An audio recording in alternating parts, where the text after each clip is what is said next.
USAID.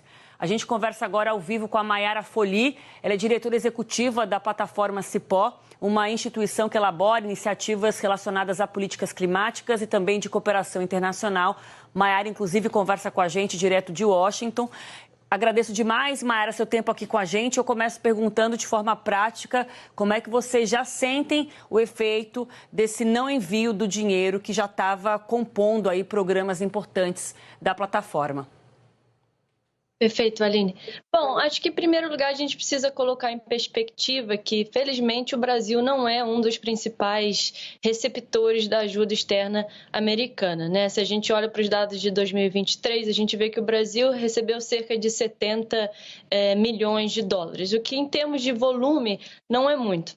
Mas quando a gente começa a destrinchar internamente quem é que recebe esse recurso, aí sim a gente pode considerar que essa decisão de suspender a ajuda pode ter um impacto significativo sobre algumas organizações, porque são organizações que normalmente já possuem dificuldade de acessar o financiamento internacional. Então, estamos falando de organizações que lidam, por exemplo, com direitos de imigrantes e refugiados, organizações que buscam fomentar o empoderamento de mulheres, meninas, enfrentar a discriminação de cunho racial, que defendem a proteção ambiental, que é o caso da minha organização, a Plataforma Cipó. Então, para esses casos, sim, essa suspensão já está impactando e a gente tem visto uma série de projetos que foram, por enquanto, suspendidos, mas que as perspectivas não são animadoras e podem ser interrompidos permanentemente. Mayara, o argumento principal do governo Trump é custo, é reorganizar as contas do país, reorganizar prioridades. Mas claro que isso vem carregado de uma agenda também ideológica. Como é que vocês que atuam nesse setor observam esses movimentos e os efeitos disso, inclusive para além desses financiamentos, mas também da forma como se olha para um trabalho fundamental que salva vidas pelo mundo todo e que deveria estar blindado exatamente dessa mesma ideologia que parece guiar hoje o presidente americano?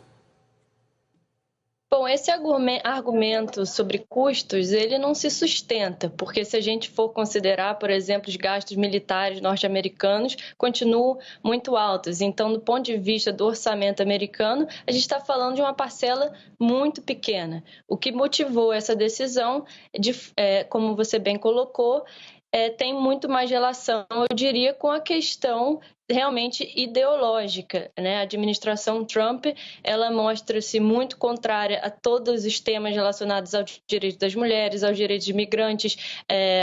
Um dos lemas de sua campanha foi o aumento da exploração de combustíveis fósseis, então todos aqueles que lidam com a agenda de mudanças climáticas vão ser impactados. Então, isso acho que é importante enfatizar. O cunho é muito mais ideológico do que do ponto de vista de recurso. E isso, infelizmente, manda um sinal muito ruim para o resto do mundo. O que a gente tem visto internacionalmente desde a pandemia de Covid-19 é um aumento da fome, da pobreza, dos conflitos armados, crises econômicas, choque de inflação. Tudo isso tem gerado situações como em países que já são vulneráveis, estão ficando cada vez mais vulneráveis e sofrendo com esses efeitos. Então, quando o país, como os Estados Unidos, que historicamente lidera grande parte dos fluxos de ajuda humanitária, decide suspender isso, isso pode gerar incentivos para outros países. Inclusive, por exemplo, na Europa, você tem grupos de extrema-direita que também tem um certo ceticismo com relação ao orçamento alocado para ajudar outros países. Então, eu temo que internacionalmente o impacto pode ser ainda maior. Realmente muito grave e preocupante tudo isso. Mayara, muito obrigada, viu? Uma boa noite em Washington para você. A gente volta a se falar numa nova oportunidade. Espero que com notícias